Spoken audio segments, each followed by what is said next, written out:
আর এবার একটা ঘটনা বলবো আপনাদের। 20 বছর জেলে, হারিয়েছেন মানসিক ভারসাম্য, নাম ঠিকানা কিছুই তার মনে নেই। ক্যানিং এর এই রাস্তায় ওই রাস্তায় ঘুরে বেড়াচ্ছিলেন, কিন্তু শেষমেশ ঠিকানা আবিষ্কার।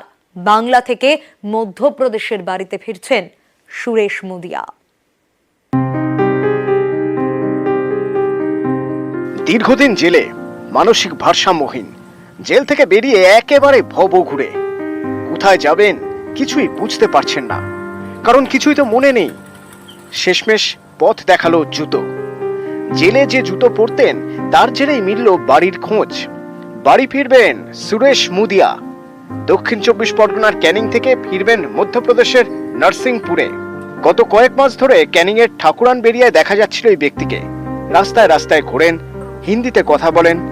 গ্রামবাসীদের দেখে সন্দেহ হয়, কথা বলে বুঝতে পারেন মানসিক ভারসাম্যহীন। পুলিশে খবর চায় পশ্চিমবঙ্গ হ্যাম রেডিও ক্লাবে। শুরু হয় তাকে বাড়ি ফেরানোর তোড়জোড়। ভবঘুরের সঙ্গে থাকা আধার কার্ড থেকে জানা যায় তার নাম সুরেশ। রেডিও ক্লাবের সদস্যদের দাবি, আধার কার্ডের ঠিকানা ধরে এগিয়ে লাভ হয়নি। শেষমেশ চটিতে কাটলো জট।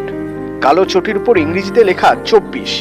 এই ধরনের চটি জেলে আসামিদের দেওয়া হয়। পশ্চিমবঙ্গ হ্যাম রেডিও ক্লাব তখন মধ্যপ্রদেশের সেন্ট্রাল জেলে যোগাযোগ করে।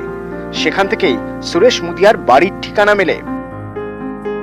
আমরা অনেকখানি খুশি। আমরা কোনোদিন ভাবিনি 20 বছর পর মা তার বাচ্চাকে ফিরে পাবে, এবং তার মায়ের যে আত্মনাদ, যে কান্না আমরা দেখলাম, সেটা আমাদের কাছে অনেক বড় আশীর্বাদ আগামী দিনে আমরা মনে করি। আমরা ইতিমধ্যে যোগাযোগ হয়েছে আমাদের সঙ্গে, সেখানকার যারা নেতৃত্ব আছে এবং যারা জনপ্রতিনিধি, তারা ইতিমধ্যেই সেই মধ্যপ্রদেশ থেকে রওনা দিয়েছে আমাদের বাংলার উদ্দেশ্যে, এখানে আসছে।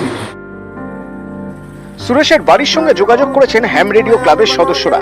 জানা গিয়েছে, ভগ্নিপতিকে খুনের অপরাধে জেলে যেতে হয় সুরেশকে।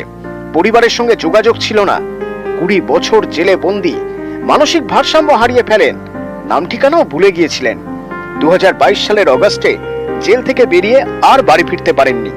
মধ্যপ্রদেশ থেকে চলে আসেন দক্ষিণ 24 পরগনার ক্যানিংয়ে। সেখান থেকে এবার বাড়ি ফিরবেন। ও অনেকদিন জেলে ছিল। জেলে দীর্ঘদিন থাকার পরে বাড়ির লোকের সাথে যোগাযোগ বিচ্ছিন্ন। একটা 20 বছর জেল খাটার পর জেল থেকে মুক্তি পায়। তখন ওর জেলে যে ব্যবহৃত চটিটা ছিল সেটা ও নিয়েই জেল থেকে বেরোয়।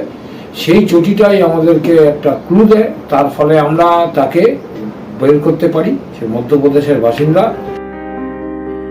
ভগ্নিপতিকে খুন করে জেল, 2 দশক ধরে জেলই ঠিকানা। এলাকার অনেকেই সুরেশের মুখটাও ভুলে গিয়েছিলেন, কিন্তু মা চিনতে ভুল করেননি। সুরেশের ছবি দেখেই চিনতে পেরেছেন তার মা কান্তাবাই মুদিয়া। ভিডিও কলে মায়ের সঙ্গে কথাও বলেছেন সুরেশ। ক্যানিং থেকে অনুপ বিশ্বাস, নিউজ 18 বাংলা।